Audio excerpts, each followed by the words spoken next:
আসসালামু আলাইকুম, সবাই কেমন আছো তোমরা? আলহামদুলিল্লাহ আমি ভালো আছি। তো আমি রেহানা ইসলাম নিয়ে আসলাম তোমাদের মাঝে ডেলি ব্লগ। তো এই যে মাছগুলো দেখো, মাশাআল্লাহ আমার কাছে খুব ভালো লাগতেছে। তোমার ভাইয়া কিনা পাঠাইছে, তো ওই মাছগুলো আমার কাছেও ভালো লেগেছে। এখন কুটে নিব। আর এখানে ফাতেমা আর আয়েশা মুড়ি ভর্তা নিয়ে এসে নিচের থেকে, তারা খাবে এজন্য আমাকেও দিল। আমরা এখন মুড়ি ভর্তা খাবো।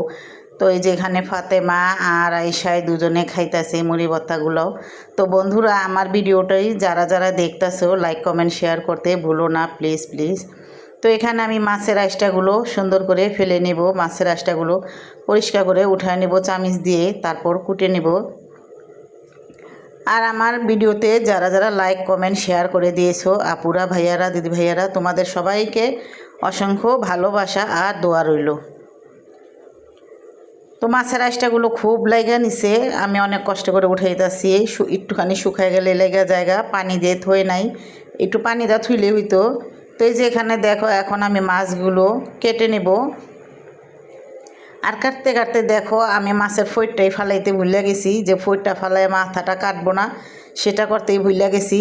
তো এখন আমার মাছটা কাটতে কষ্ট হইতাছে, ফইটটা ফালা নিলে এতটা কষ্ট হইতো না। তো নলা মাছ কে কে পছন্দ করো তোমরা কমেন্টে জানাও।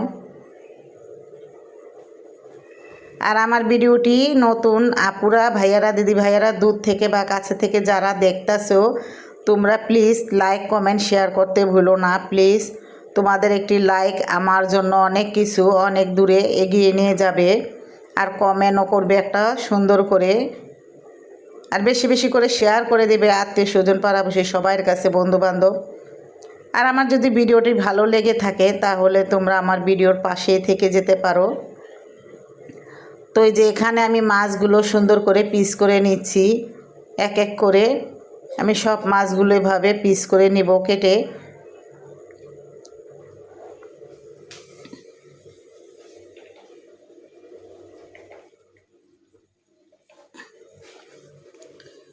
তো এখানে আমার মাছগুলো কাটা হয়ে গেছে। তো আমি এখন আলু দিয়ে টমাটো দিয়ে মাছগুলো রান্না, না ভুল হয়ে গেছে, সরি, আমি আলু ভাজি করে নিব। তো আমার আর খেয়াল নাই, তোমরা কিছু মনে করো না। তো আজকে আলু ভাজিটা মনে করো ভাজা ভাজা করে করব। ছেলে অনেক দিন ধরে বলছে যে আলু ভাজি করো, তো ওই তো নলা মাছ খায় না আমার ছেলে, এজন্য ওর জন্য আমি আবার আলু ভাজি করে নিচ্ছি। তো এইভাবে করে সবগুলো কুটে নিব। আর এই যেখানে দেখো, আমি কড়াইতে তেল দিয়ে দিলাম আলুটা ভাজি করার জন্য। আর আমার জ্বালানা দিয়ে সবুজ সবুজ খুব সুন্দর লাগতেছে গাছগুলো। তো এখানে তেল গরম হয়ে যাওয়ার পর আমি দিয়ে দিলাম পেস্ট এখন লাড়াচাড়া দিয়ে দিব, আর একটু ভাজা হলেই দিয়ে দিব আলুটা। তো এই যে দেখো, পেস্টটা লাল হয়ে আইতাছে। তো আমি বেশি লাল করব না, এটার ভিতরেই আমি দিয়ে দিব ভাজিটা। তো এখানে আমি দিয়ে দিলাম লবণ, আর দিয়ে দেবো একটু হলুদের গুঁড়া। তো এখন আমি লাড়াচাড়া দিয়ে দিব একটু হলুদের গন্ধটা যাওয়ার জন্য, তেলের ভিতরে দিছি হলুদের গন্ধটা যাবে। তো এখন আমি আলুটা ছেড়ে দিলাম, আর একটু পানি আছে সাথে, এটা থাকলে ভালো হবে, আলুটা ভালো করে সিদ্ধ হয়ে যাবে। তো এখন আমি আলুটা লাড়াচাড়া দিয়ে দিলাম। আর এই যে দেখো, আমার আলু ভাজিটা খুব সুন্দর করে হয়ে গেছে। তো এখন আমি দিয়ে দিলাম একটু ধনিয়া পাতা। এই ধনিয়া পাতাটা দিলে আলুটা ভাজিটা খেতে খুব ভালো লাগে।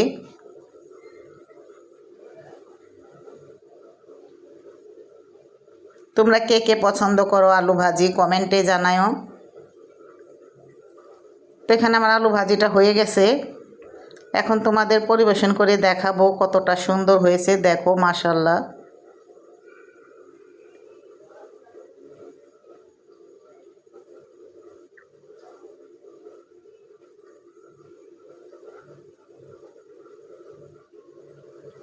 তো এই তো আলু ভাজিটা হয়ে গেল আমার।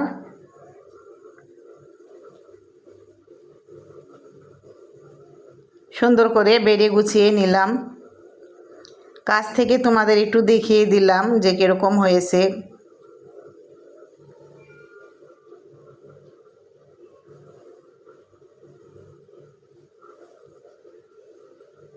তো আলু ভাজিটা আমার অনেক পছন্দ। আর এই যে এখানে আমি কিছু মুরগির হাড় রান ফ্রিজে ছিল, এগুলো আমি এখন হলুদ মরিচ আদা রসুন গরম মশলার ফাঁকি এগুলো দিয়ে মাখিয়ে ভাজতে বসায় দিলাম। আজকে আমি এটা দিয়ে বিকালকার নাস্তা বানাবো। তো এই যেখানে আমি আটাগুলো গুলিয়ে নিলাম, একটু লবণ দিছি, গরম পানি দিছি, দিয়া রুটির মতন বেলে আমি চয়মিন বানিয়ে নিব। আর এটাকে এখন সুন্দর করে ভালো করে ডলে নিব।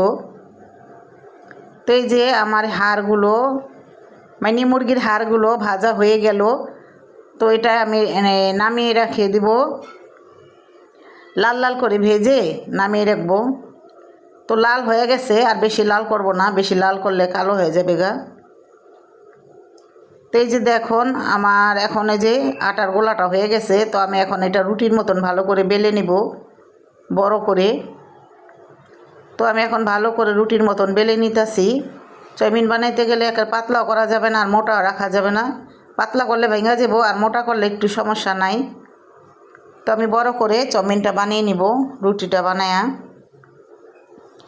দেখো কত বড় একটা রুটি বানাইছি। এখন আমি এটাকে ছুরি দিয়ে কাটবো। আর এই যে দেখো বেশি পাতলাও করি নাই, বেশি মোটাও করি নাই। আর এটা আমি ছুরি দিয়ে কেটে কেটে নিব। যেভাবে ইচ্ছা সেভাবেই বানানো যায়, সমস্যা নাই।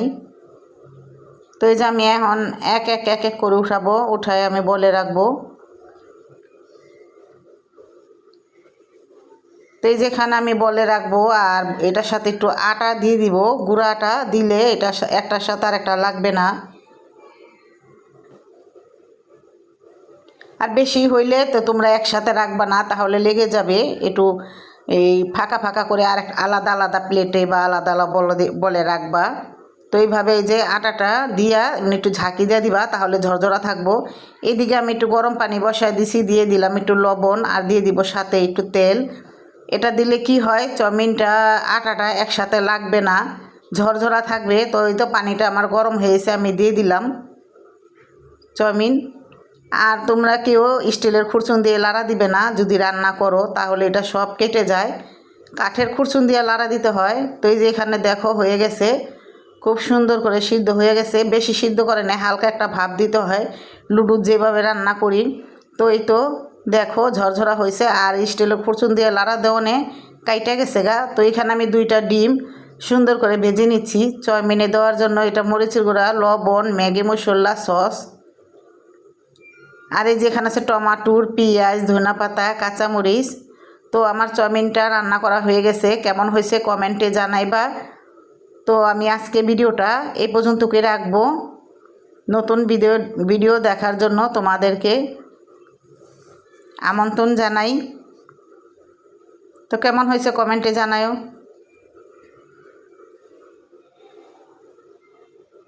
তো বন্ধুরা আমার ভিডিওটি আজকে এই পর্যন্তই।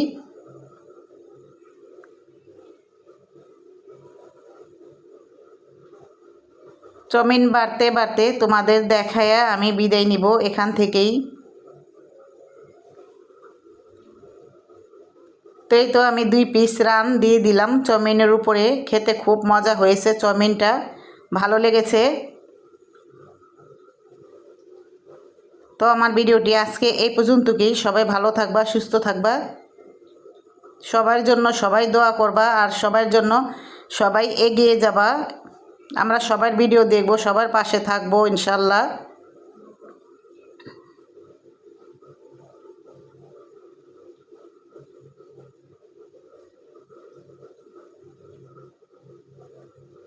তো আজকে এই পর্যন্ত কি, আল্লাহ হাফেজ।